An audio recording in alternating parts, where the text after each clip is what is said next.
Pour savoir ce qu'il y a à comprendre, Mario Dumont.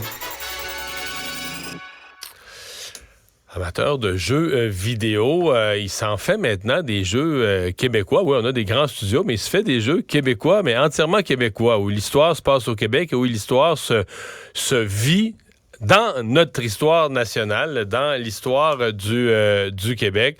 Olivier Leclerc, fondateur et directeur de Studio Chien d'Or, est avec nous. Bonjour. Bonjour. Je suis sur votre site, le Studio Chien d'Or. On va parler de votre prochain jeu, mais vous en avez déjà deux là, qui sont là. Oui.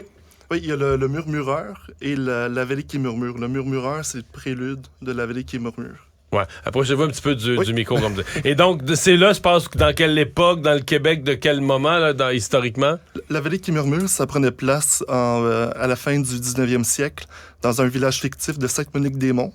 Et le jeu s'intéressait sur les liens entre les Québécois et le clergé à la fin du 19e siècle, puis comment les valeurs individuelles des Québécois entraient en confrontation avec les valeurs institutionnelles de l'Église catholique. Donc là, vous nous présentez ça comme de l'histoire, mais oui. Mettons que je joue, c'est un jeu d'exploration, là, où tu cliques, tu t'avances dans un sentier, il arrive sur un bâtiment, tu cliques sur la porte, tu rentres dans le bâtiment, tu trouves un couteau à terre, tu ramasses le couteau. C'est ce genre de jeu-là. J'essaie de décrire simplement. Là, c'est l'exploration avec la résolution de puzzle, le tout avec un enrobage narratif. OK, puis là, en faisant la résolution des énigmes, là, ça t'avance à d'autres choses, puis tu cherches, puis t'explores. Oui, c'est ça. OK. C'est ça. C'est des jeux qui sont prévus, mettons, pour quelqu'un de moyennement habile, va jouer combien de temps pour tout résoudre? En fait, c'est des jeux pour les gens qui sont pas du tout habiles avec les jeux vidéo. Non, je comprends que c'est pas Call of Duty, là. Non, c'est pas du tout un jeu comme ça. C'est un jeu que n'importe qui avec une souris pourrait jouer puis trouver ses repères facilement. C'est un jeu, La Vallée qui murmure, prenait environ 3 heures à se compléter. De résolution, OK. Ouais. Puis La Vallée qui murmure, lui, est en quelle époque? À la fin du 19e siècle, fait qu'à l'époque victorienne au Québec. OK. C'est lui où on est avec le clergé, là. Ouais, c'est Puis ça, le murmureur, excusez-moi, c'est le Murmureur, c'est dans le temps la guerre entre la compagnie de la baie du Thon puis la compagnie du Nord-Ouest. OK, là, on est loin dans l'histoire. Mais c'est dans le même environnement. C'est juste avant les événements du village de Sainte-Monique-des-Monts. Je comprends. Et là, si on vous parle aujourd'hui, c'est que là, vous en préparez un autre, mais qui est dans une époque plus récente et j'oserais dire plus controversée, là, un moment fort de l'histoire du Québec, la crise d'octobre. Oui, donc c'est Cauchemar d'octobre qui, en ce moment, le jeu est en campagne de socio-financement.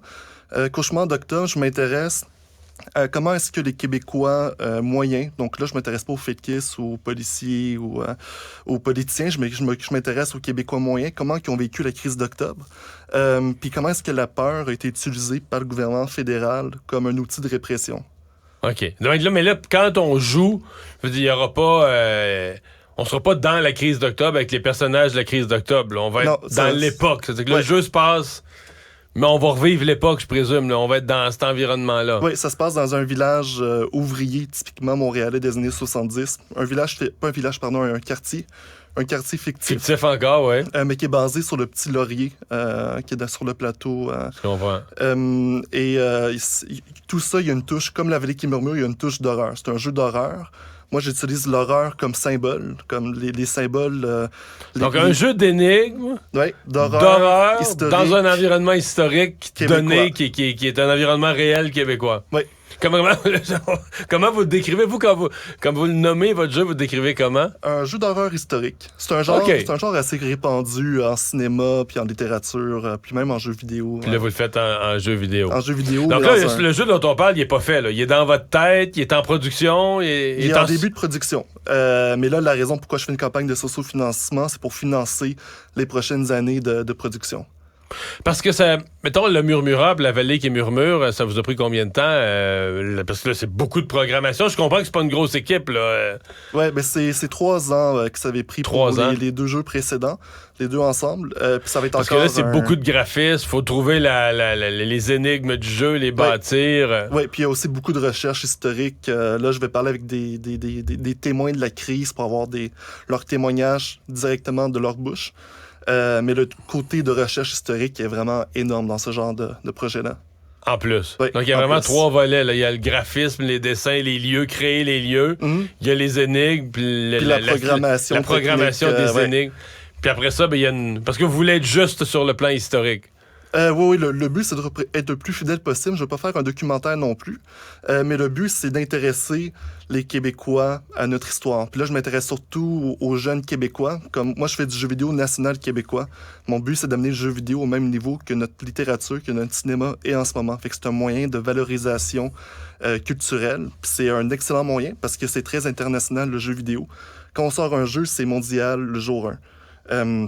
Fait que j'ai des joueurs qui viennent de 80 pays différents. Puis quand c'est très répandu, la vallée qui murmure. Puis c'est des joueurs qui entendent les voix québécoises dans la vallée qui murmure. Mais est-ce qu'ils peuvent jouer dans d'autres langues? Non, ils peuvent avoir le texte en anglais, mais les voix non. des acteurs... Mais les textes des énigmes, ils peuvent les avoir en anglais. Mais pour les voix, il y avait Pierre-Luc Briand, il y avait Denis Trudel, Louise Richer. Fait que j'ai été chercher des acteurs assez connus, puis leur voix a été entendue partout dans le monde. Je comprends très bien. Là, arrivons dans les choses concrètes. Les jeux qui existent, on peut jouer où? On peut les trouver. Toi, je veux jouer ce soir, là, je trouve où votre jeu? C'est sur Steam et sur GOG. OK, mais Steam, c'est une plateforme de jeu très, très connue. Là. Une des plus grosses... Oui. OK, donc vos jeux sont sur Steam, là, sont trouvables sur Steam. On peut les acheter, payer et les acheter sur Steam. Oui, puis pour Cauchemar d'octobre, la campagne de socio-financement est sur Kickstarter. Kickstarter, c'était mon autre question. Ouais, quelqu'un qui veut vous aider, donc c'est sur Kickstarter. Puis est-ce que les gens qui vous aident dans le socio-financement à partir d'un certain montant, est-ce qu'ils ont le jeu? Ils ont le jeu, mais il y a aussi d'autres récompenses. Moi, ce que je laisse la chance aux personnes de laisser leur trace dans le jeu. Par exemple, ils peuvent avoir une pierre tombale à leur nom, à côté de l'église. Puis ça, c'est pas juste pour eux, c'est pour tout le monde qui vont jouer au jeu, qui vont voir leur nom sur une pierre tombale. Donc, quelqu'un qui vous donne le socio-financement, vous lui permettez de laisser une petite trace dans le jeu. Oui, tu peux même acheter, il y a la voiture d'Elvis Gratton, le char qui parle, tu peux mettre ton nom dessus. Je veux dire que le char qui parle d'Elvis Gratton, c'est une de mes scènes préférées. Une scène épique. Je pense que... on vous souhaite la meilleure des chances, sincèrement. Merci. C'est fascinant. On va aller voir ça. Olivier Leclerc, fondateur, directeur de Studio Chien d'Or. Merci. Cet épisode est maintenant disponible en balado et vidéo sur la plateforme Cube, via l'application ou le site cuberadio.ca.